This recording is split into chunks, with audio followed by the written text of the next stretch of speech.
Okay, my name is Elijah Cameron. I'm the Director of Community Relations at the Bessie Cultural Center. Been here now, I've retired a couple of times, so I've been here now for the last 3 years, going on 3 years this year. I am a Chattanooga native, born here up on West 9th Street, Okay. up on the end before it became the Urban Renewal Project. Yeah. Since that time, I've lived out east the rest of my life here in Chattanooga. Been here except for going off to school maybe and then doing some work outside of the city for a few years. It's home. Yeah. Not only that, Chattanooga is a great place. You know, I've always enjoyed Chattanooga for the most part. There have been some issues that we've had in the past, but certainly, just like any other city, we're going to continue to have those issues until we find a way to sit down, dialogue, and find a solution for those kind of things. But for the most part, I really love Chattanooga. The people here, great relationships with different people and things of that nature. And then I like the way Chattanooga has started to grow.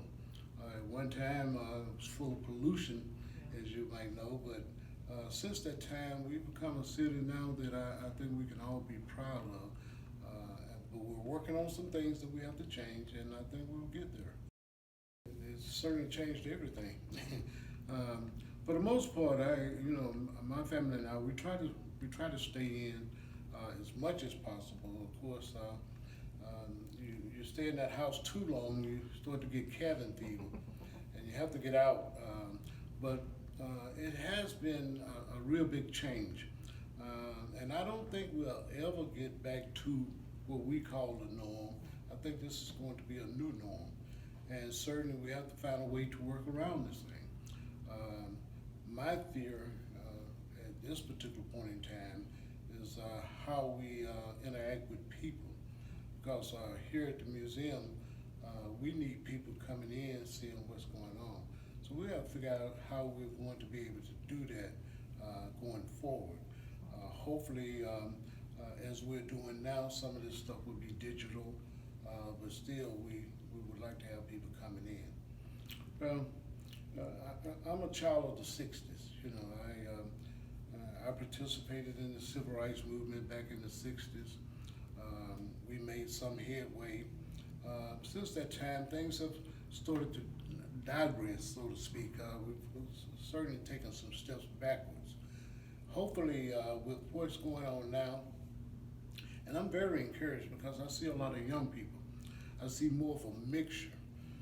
When I look out, I see more white people participating in the marches. Back in the 60s, of course, we did have white people participate, but not as many as we have today. And hopefully we're moving in a direction that will help this country to heal. Certainly, we have to make up some things that has happened in this particular country. We have 400 years of racial injustice, more than 400 years, so to speak. But if we are serious about what we're trying to do, if we take these marches and protests, and I don't call it so much as a protest, I call it more of a march.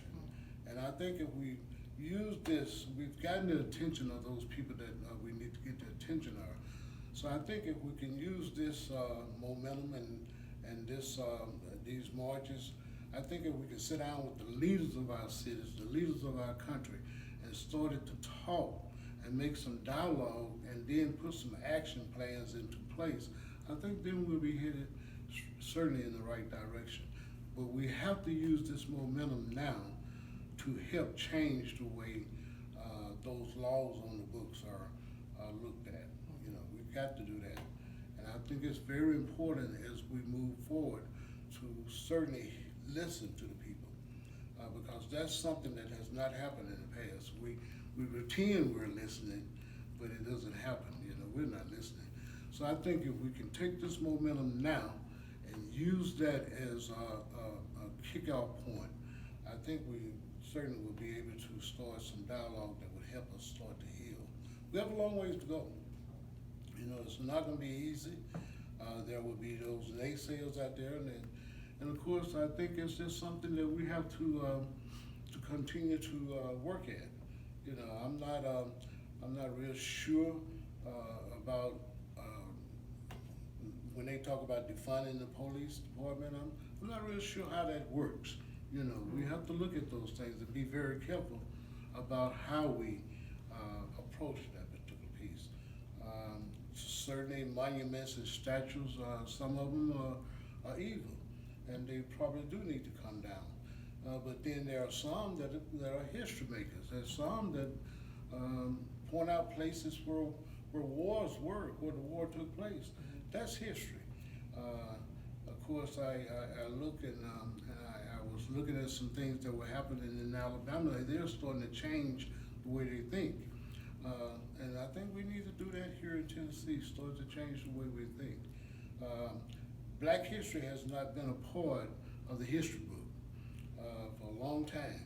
That's why we here at the Chattanooga African American Museum continue to try to tell the story of the Chattanooga African Americans who made history. We have to show our children that black history was a part of what grew America. And we continue to be a part of America, and we have to continue to show that. We're not doing that the way it should be done.